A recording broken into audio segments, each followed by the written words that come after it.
30 minutos en el territorio continental ecuatoriano, buscando la verdad y abogando por la recuperación de la paz y la seguridad en el Ecuador.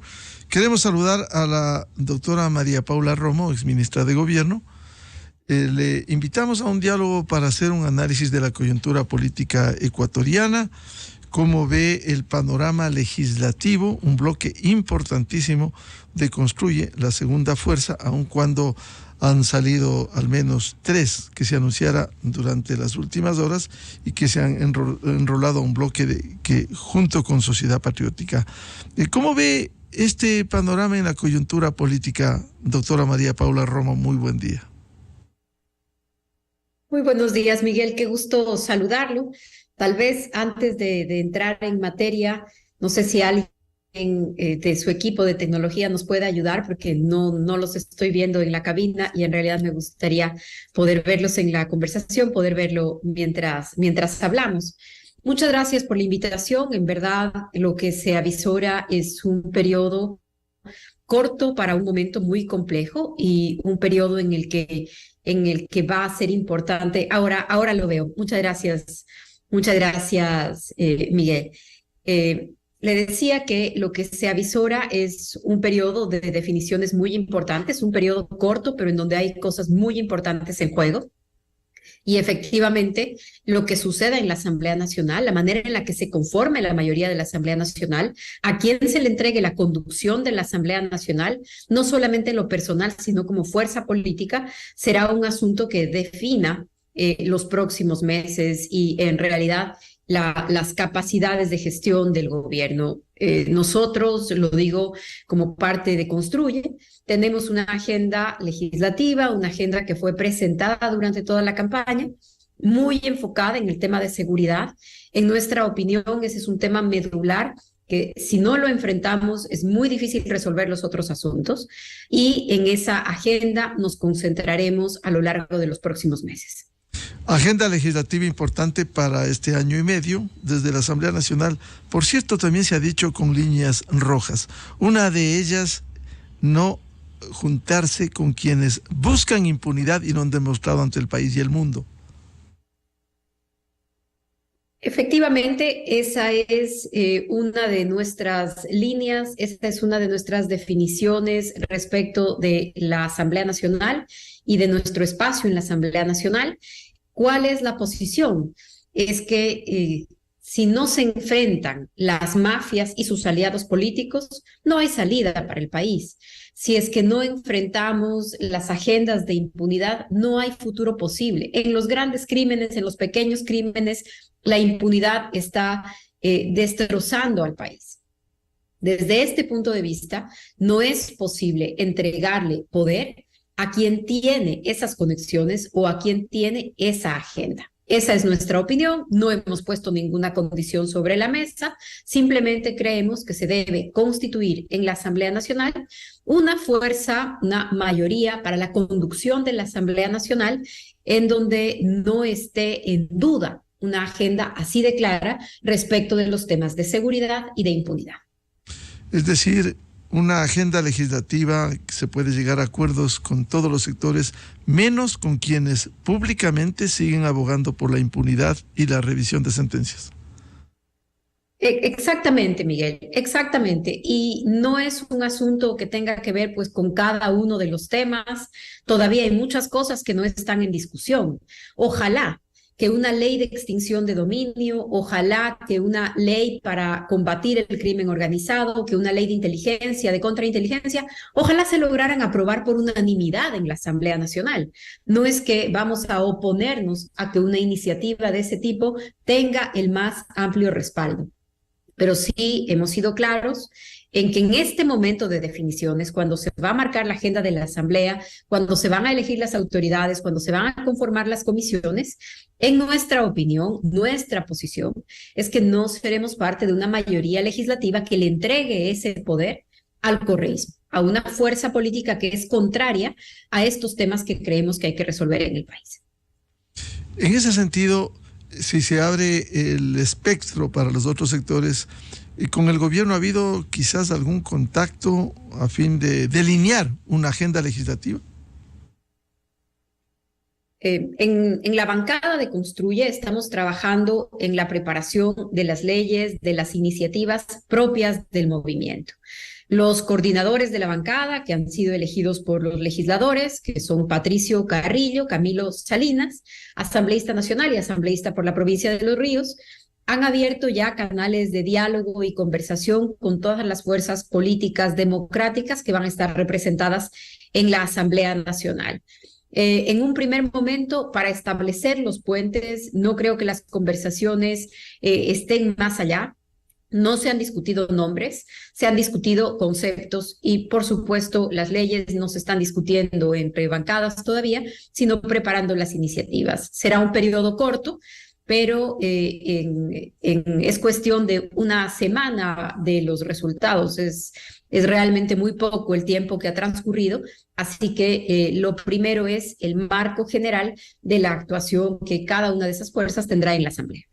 ¿Y ha habido receptividad en los otros bloques en este inicio de contactos para hablar sobre la agenda legislativa? Entiendo que sí, Miguel, entiendo que sí. Nosotros compartimos un sentido de urgencia que hoy está en el ciudadano, que no es solamente el de la política, es el ciudadano que enfrenta los problemas de seguridad, de empleo, de oportunidades, de angustia también sobre el futuro. Y en ese sentido, pues nosotros queremos poner los temas medulares sobre la mesa. Yo quiero creer que será un momento de inflexión para el país en que habrá la receptividad necesaria para discutir estos temas. Veamos qué pasa. Las definiciones del gobierno son muy importantes. Este o cualquier gobierno tiene un rol muy importante que jugar también en lo que respecta al legislativo, más allá del número de legisladores con el que cuente su bancada. Entonces, estas definiciones son importantes. Se entiende que el gobierno también está en sus primeros días, que todavía no hay equipos anunciados.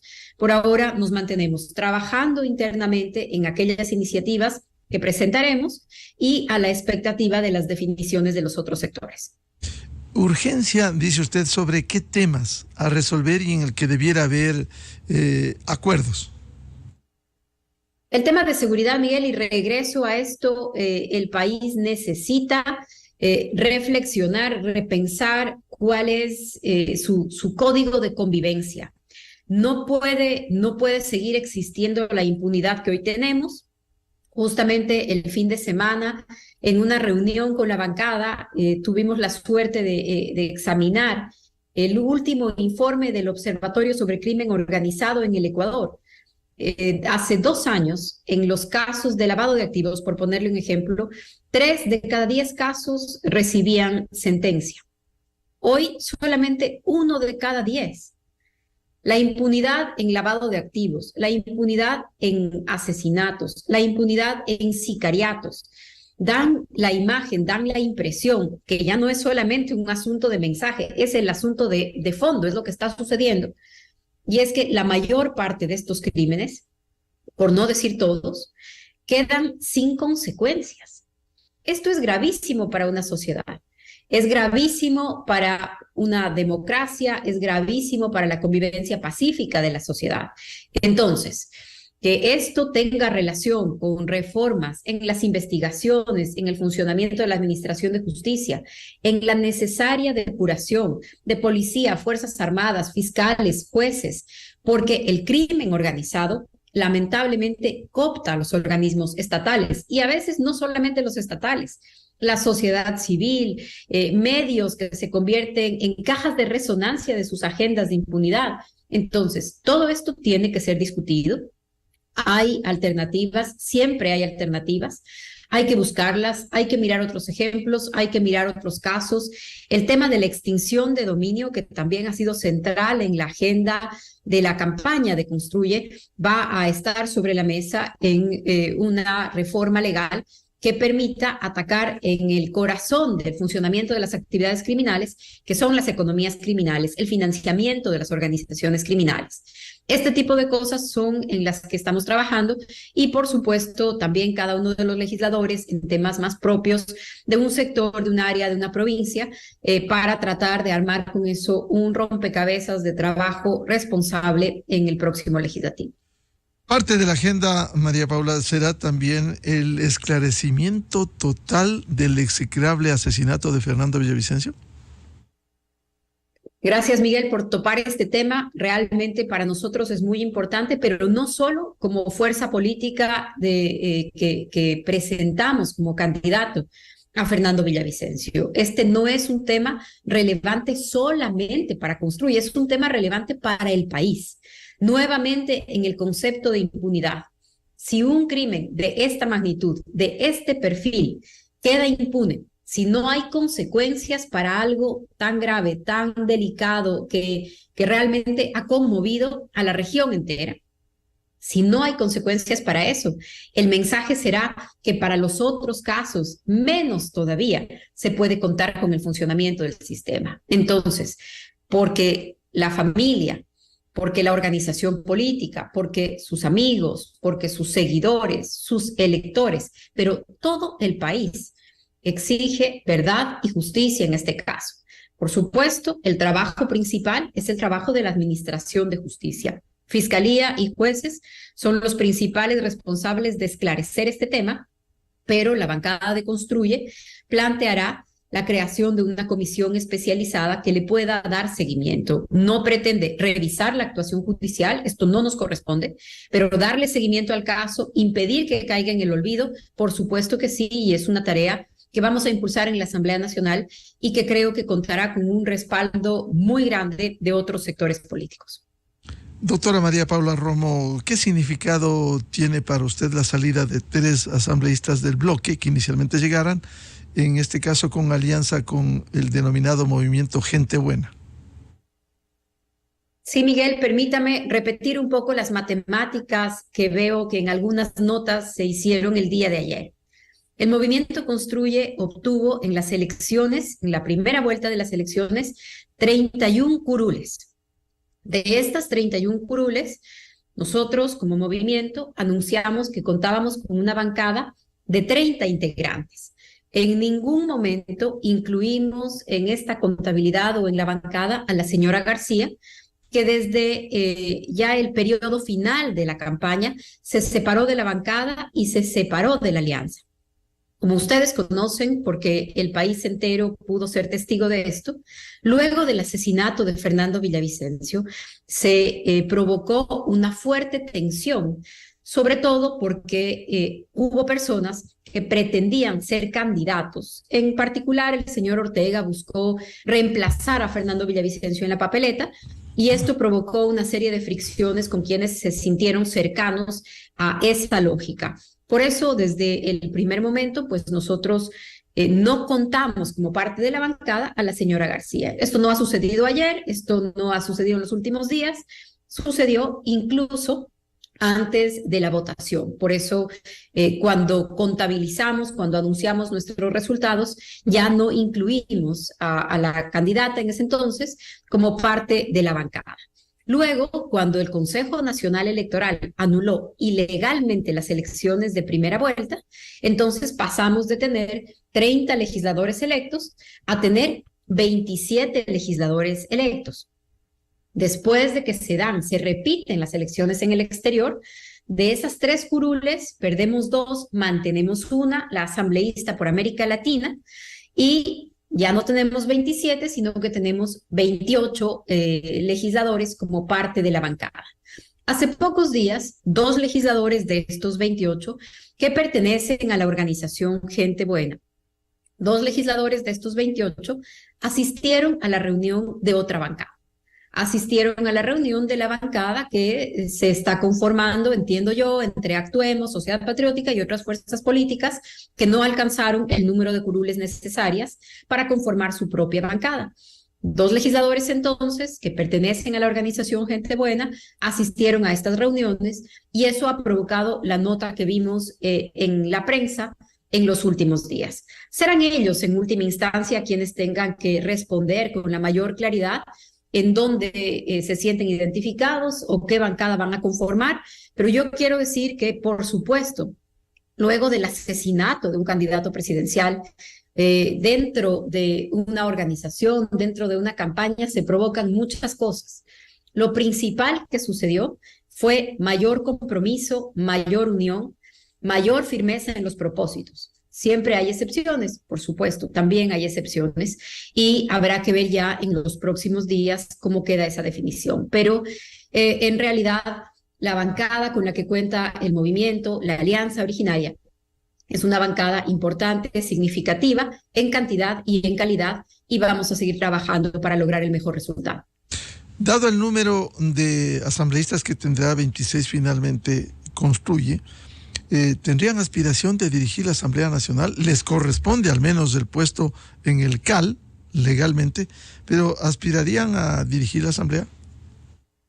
No estamos discutiendo nombres en este momento, Miguel, ni estamos poniendo condiciones, no estamos en un debate sobre nuestro espacio en la Asamblea Nacional, estamos debatiendo y proponiendo una discusión sobre cómo conformar una fuerza democrática en la Asamblea, sobre cómo conformar una fuerza o una mayoría para la conducción de la Asamblea que no le entregue el poder a quienes creemos que le han hecho mucho daño al país y que se lo seguirán haciendo si es que tienen una capacidad de controlar los destinos del legislativo.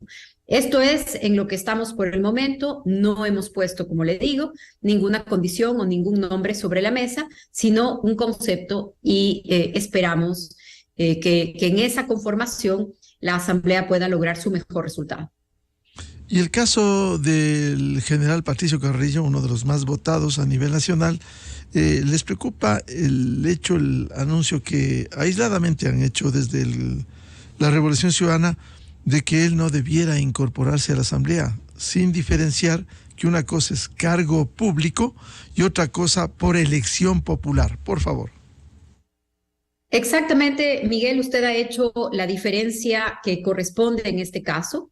La inhabilidad que tiene Patricio Carrillo aplica para todo cargo público de designación, pero no puede asimilarse a un cargo de elección popular. ¿Quién lo dice?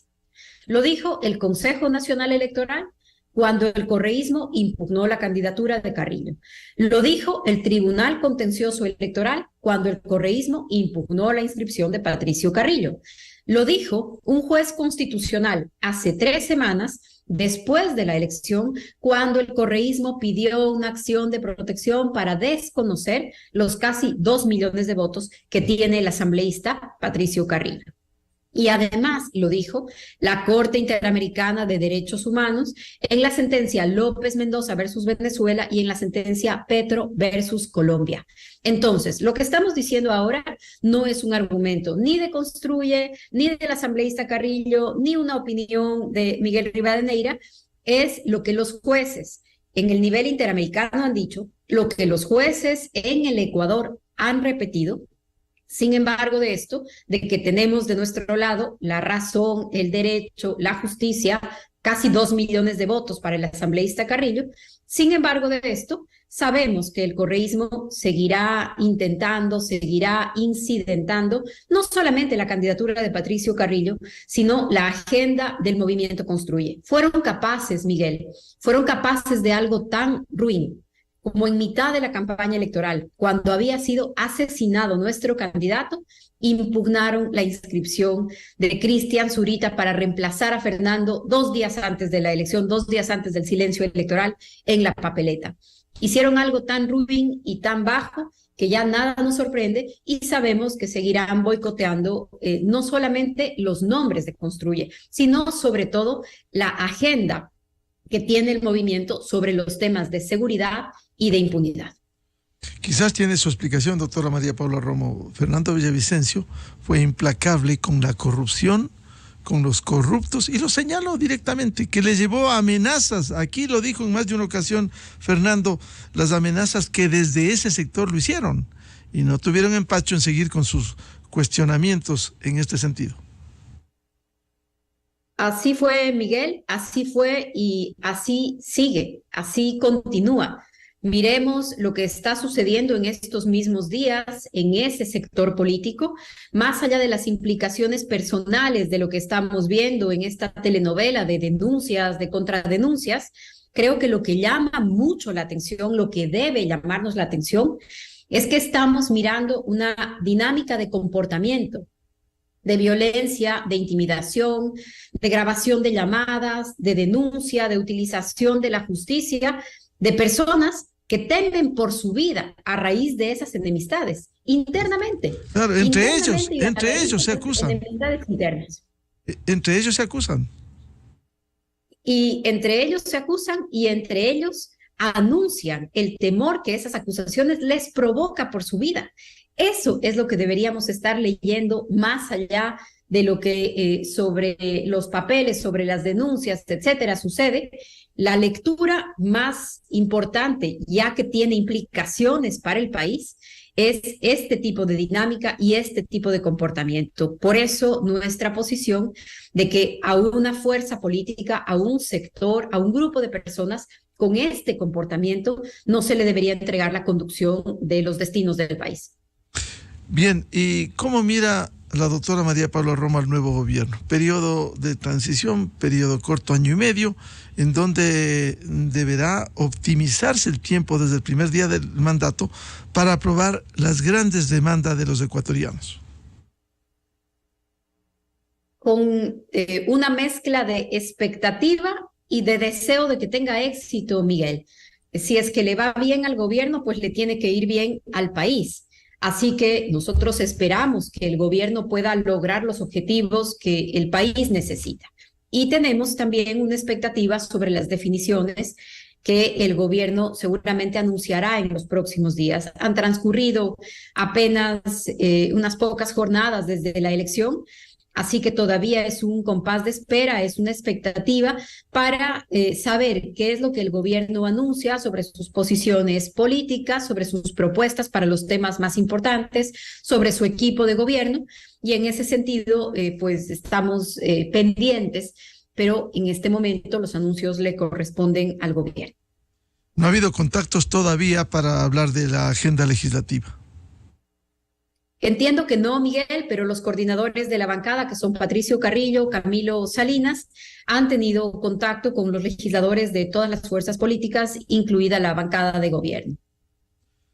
Bien, muchas gracias. La atención a la revista de Opinión Democracia, a la doctora María Paula Romo, dirigente de Construye, una fuerza importante de representación en la próxima Asamblea Nacional, con 26 asambleístas y también exministra de Gobierno. María Paula, muchas gracias por atender a la revista de Opinión Democracia. Muchas gracias, Miguel. Qué gusto poder saludarlo, charlar con ustedes. Muy amable, muy buen día. Con esto cerramos la jornada de entrevistas y debates, la opinión diversa y libre en la revista de Opinión Democracia, por Exa FM, Democracia M y Democracia TV. Les recomendamos, ya viene en Exa FM el show de la papaya. Y a los miles de seguidores de la revista de Opinión Democracia, muchas gracias, muy amables. Les deseamos un feliz miércoles a todos. Muy buen día. La revista de Opinión Democracia, buscando la verdad en todas partes.